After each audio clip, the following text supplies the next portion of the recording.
in, everybody, to this installment of the Chicago Sports Mayhem Talk Show. I am your host, Andrew Mighty Man Scheid, and we're back at you with the really fun video, and I was really excited to get this one going, everybody, because it's the first episode we're gonna have the Orange Watch, and I think I talked about this in the World Cup preview episode where I was like, yeah, we're going to follow the Dutch team through their journey through the 2026 FIFA World Cup. And with that being said, group play for the Netherlands is officially over, and we're going to get into that, the second segment of today's episode. But first off, I do want to talk about the Chicago Cubs and, like, are they back? Are the Cubs back? I mean,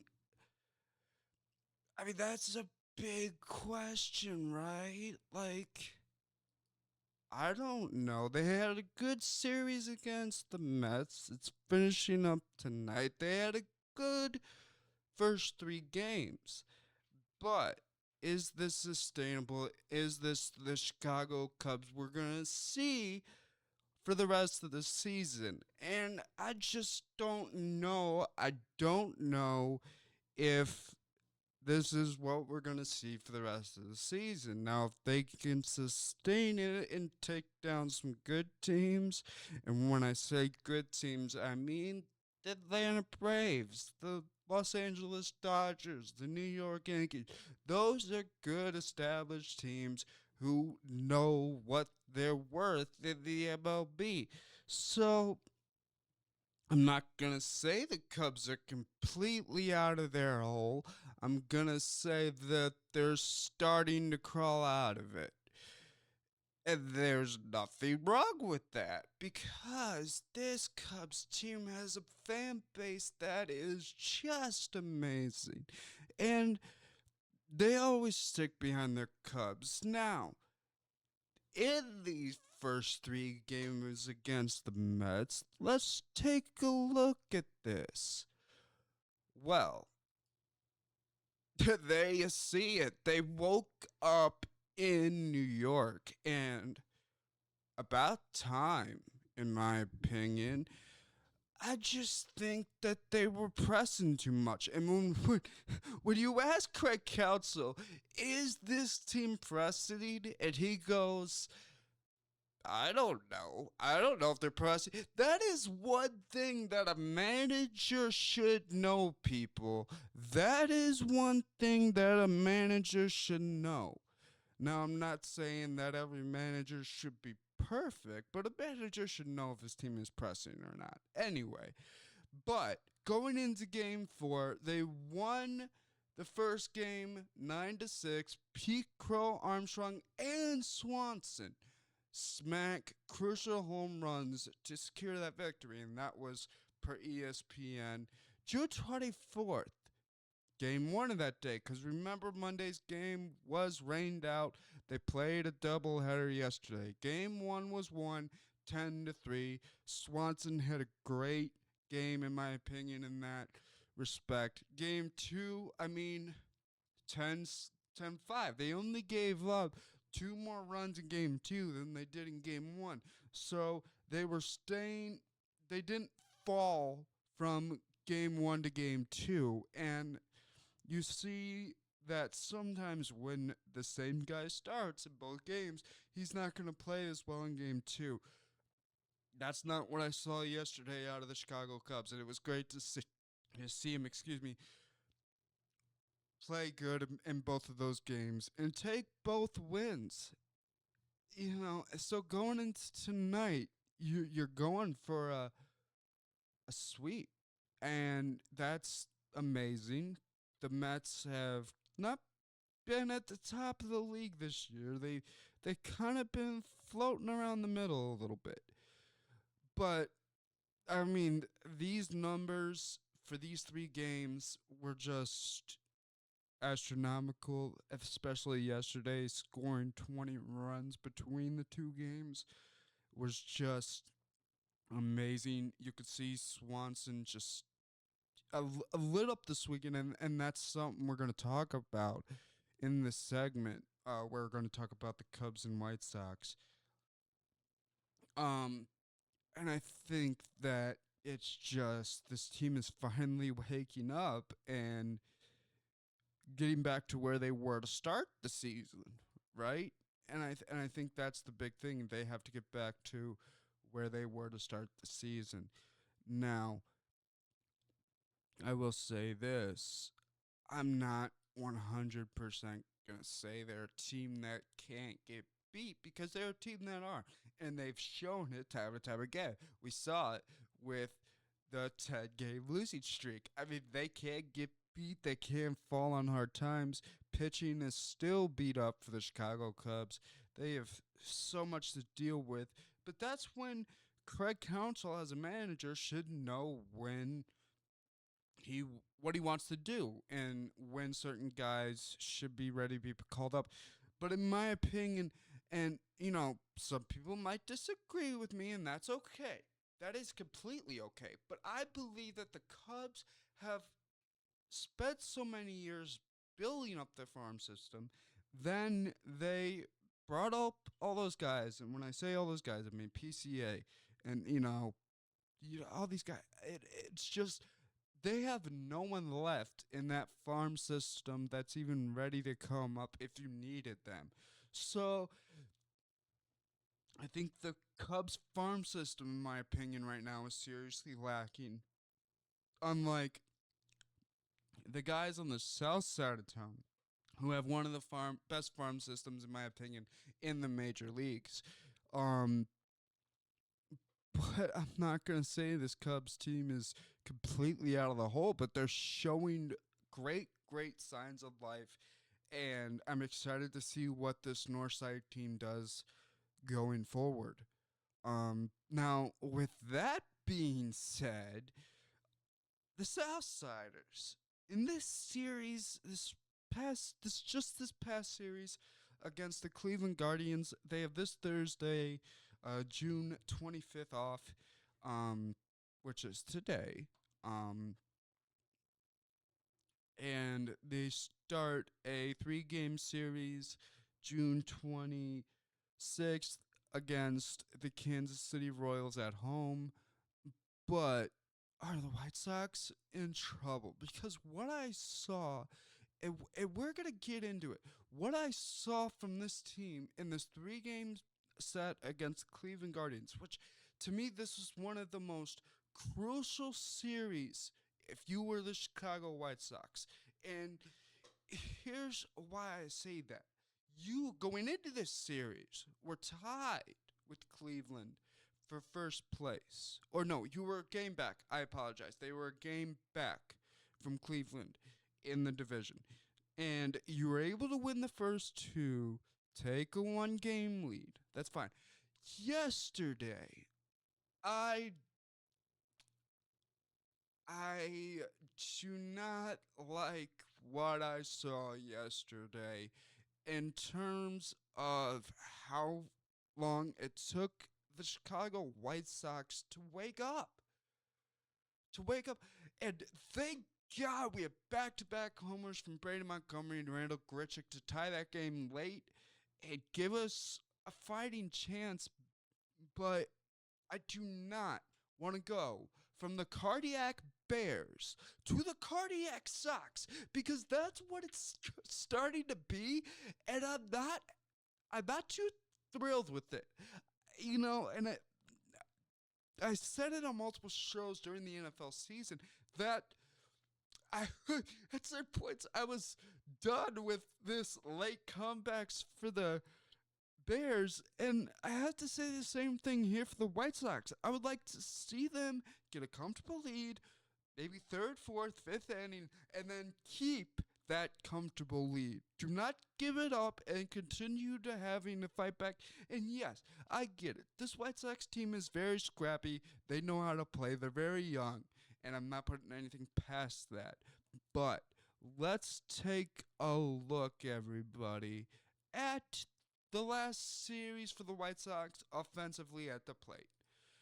Okay, here's where I see one really big problem through a 3-game series. 11 runs. I mean, that's just not good in my opinion against some of these better teams in the MLB, which the White Sox will have to end up facing sooner or later.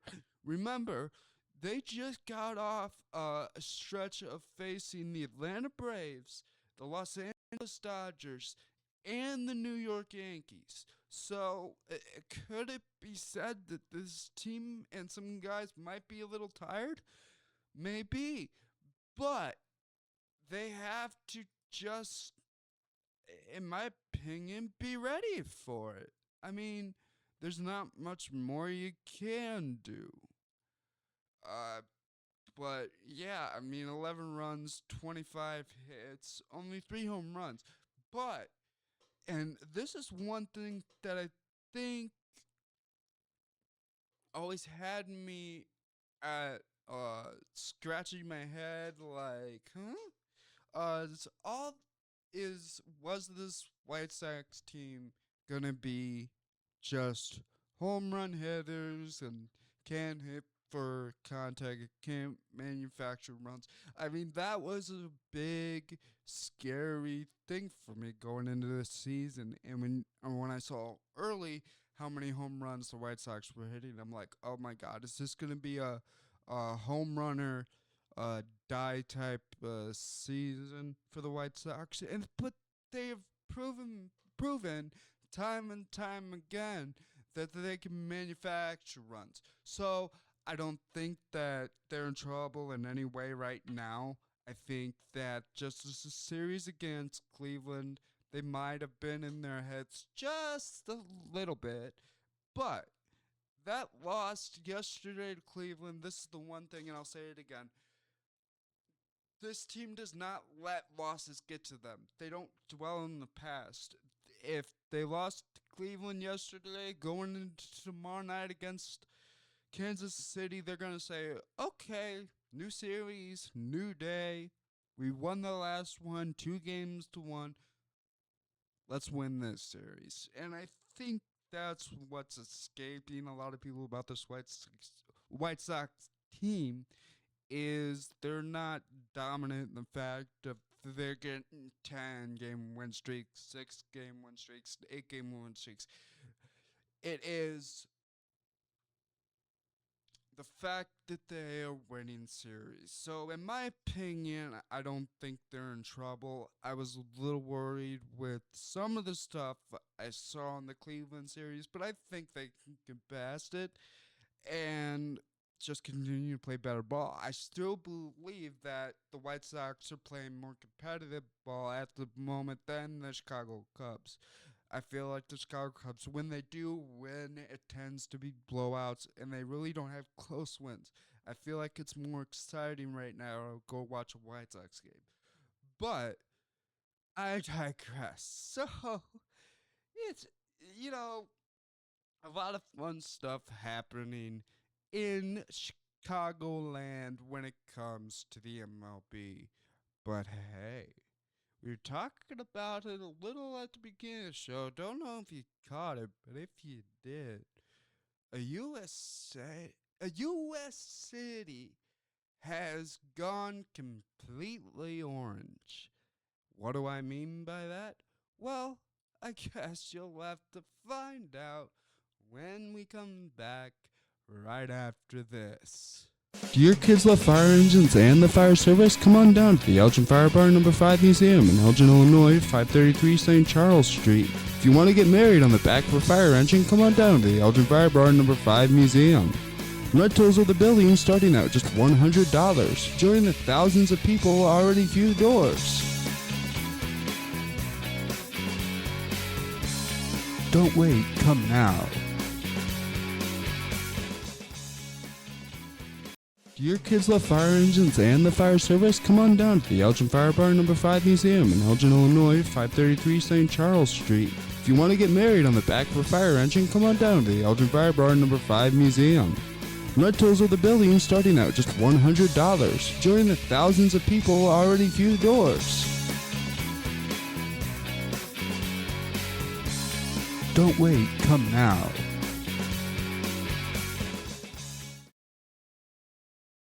And welcome back, everybody, to the Chicago Sports Mayhem Talk Show. I am your wonderful host, Andrew Mighty Man Scheid. And if you've made it this far in the video, if you haven't yet, hit that subscribe, hit that like button, share this video, share this page with your friends, because if they like Chicago sports and sports in general, this is the show for them. Now, before we went to break, I was kind of teasing about a city turning in orange.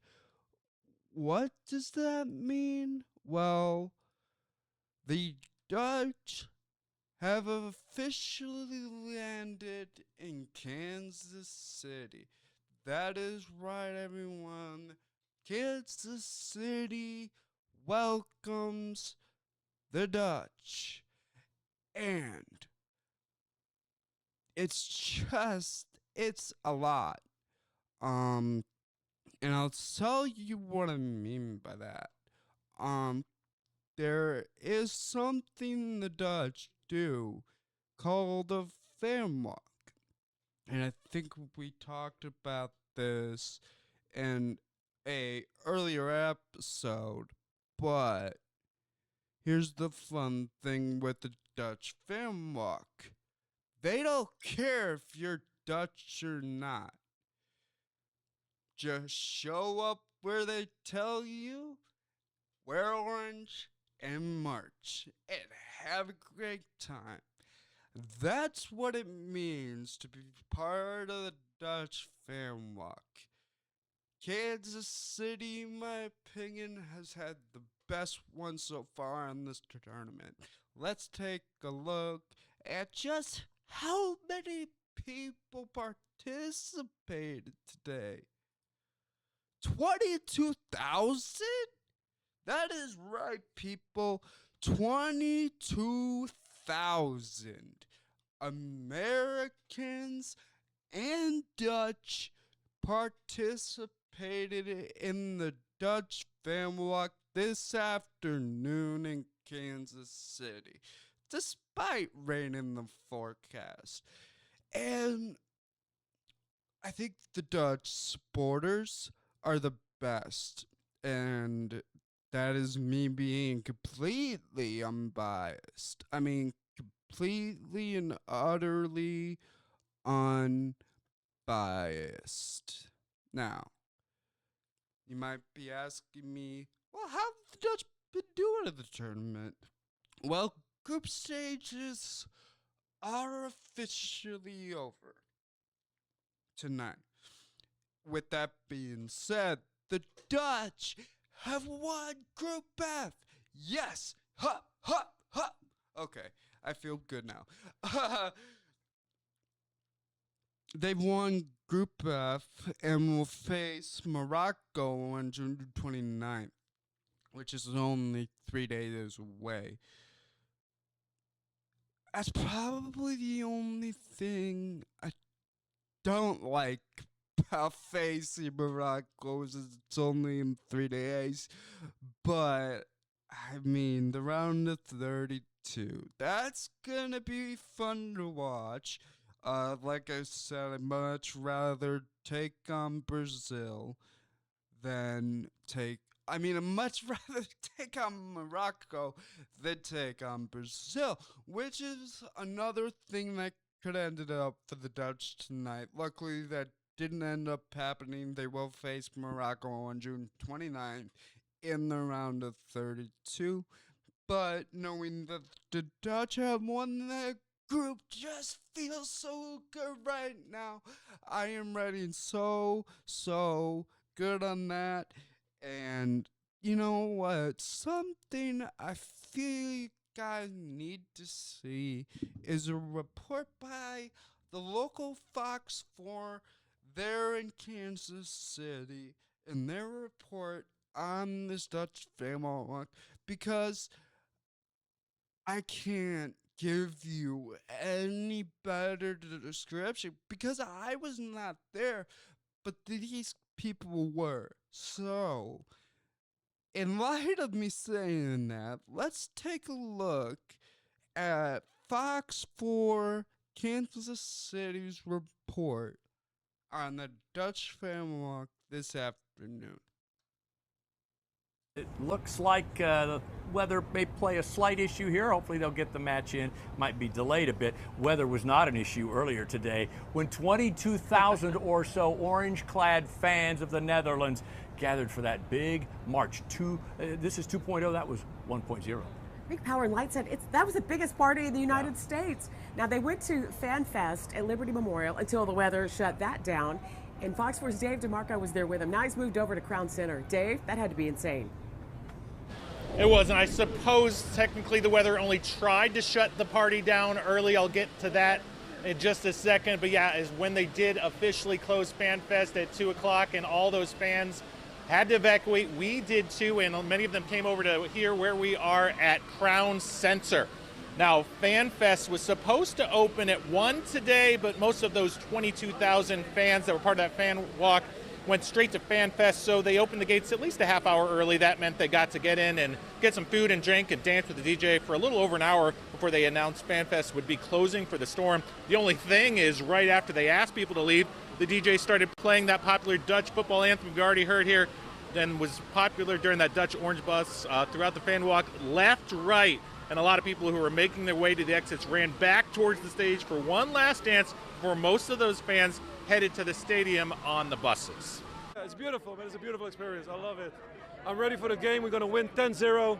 It's going to be a beautiful day. Okay, so even though they had to shut this thing down early, it worked out for you? It worked out. I'm going to the game now. Okay. The rain is going to fall. I mean, who cares? You get a little wet. It's okay. Thank you.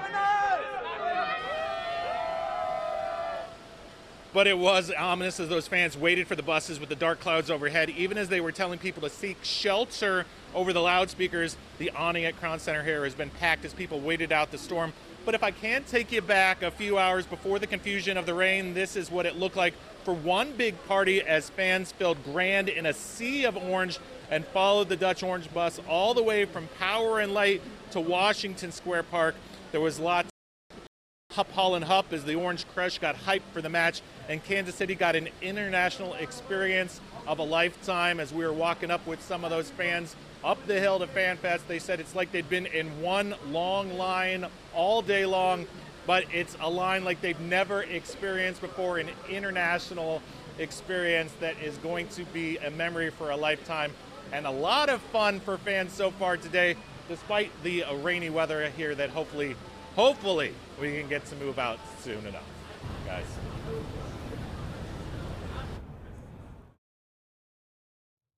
And, you know, that was Fox 4 in Kansas City's coverage of the Dutch fans. And even with the weather being what it was today, the Dutch supporters still came out in droves.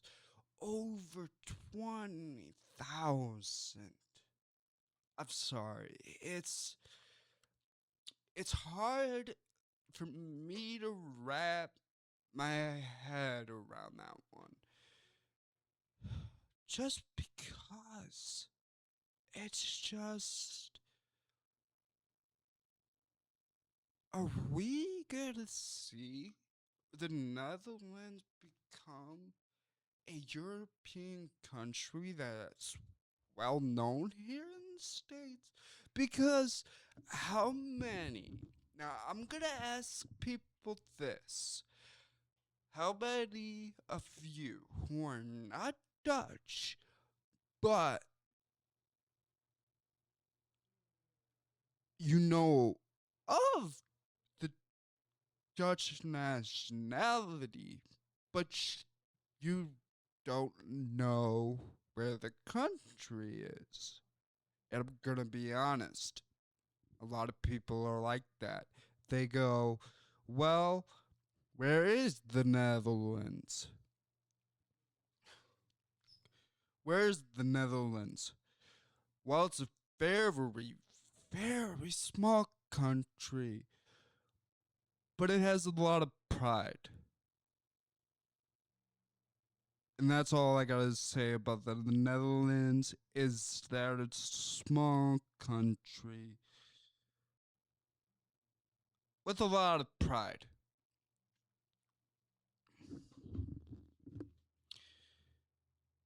I'm prideful to be one for Dutch. My mom is proud to be one half Dutch. And my grandpa was proud to be Dutch. So, I mean, like I said earlier in this segment, totally unbiased opinion, but I do believe the Dutch have the best supporters because, if we talked about it before on this show, who else would send a bus out to sea for 3 weeks and then half of your supporters pay to come to another country to follow you around and have this bus follow the team around throughout the country as they travel to different states and do what they have to do, play matches, do whatever. But they're just, the Dutch are also tearing their way through the group stage. I totally believe that the Dutch are going to make a deep run in this tournament. And like I said, they take on Morocco in 3 days' time. That is the one thing I don't like about it, is they don't have a lot of rest in between the night's win and their round of 32 match against Morocco. But I digress. The rest of this tournament is going to be fun no matter what happens because there are a lot of dark horses in this year's tournament, but there are also really good teams that we know are going to be good going into this. So I'm just excited to see what happens going forward. I'm excited to see where the Dutch end up at the end of all of this. Yeah, I'm excited to see the Dutch supporters continue to do what they do. Um, it was just fun to see, and it's just a great time watching one of their matches. And like I said, they're playing in Kansas City tonight. Patrick Mahomes was there watching the Dutch put a whooping on Tunisia. Now, yeah, the Dutch only scored one of their goals. The other two were own goals scored by Tunisia. But hey, they still won 3-1, so I'll take that win. They know going forward, round of 32, round of 16. I mean, it's just gonna get harder.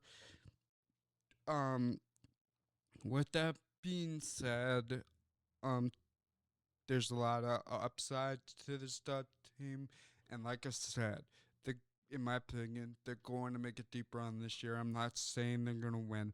I would love to see that, but I know that they're at least going to make a deep run and have a great time in this tournament. I want to thank everyone for joining me for this episode of Chicago Sports Mayhem Talk Show. See you guys next week. Can't wait to talk more sports, talk more Dutch soccer, talk more White Sox, talk more Cubs. And you know what? We had the NBA draft just happen, and the Chicago Bulls made some interesting moves. They got themselves a new head coach, so I think we're going to have to talk about how the NBA draft went next week, and yeah, we're gonna have some fun next week as well. But I want to thank everyone that joined me here for this episode 19 of Chicago Sports Mayhem, and I hope to see everyone very soon. My little mighty piece of wisdom for the day: be yourself and don't let anyone change you. Even if you think people don't like the person you are, everyone just be yourself. It's as simple as that. You don't need to change who you are for people to like you. And you don't need people to like you to be the person you want to be. So don't change yourself for other people. Be you. Do what you want to do, and you can go far in this life. But that's my little piece of mighty wisdom for today's episode. Hope to see everyone next week for Chicago Sports Mayhem.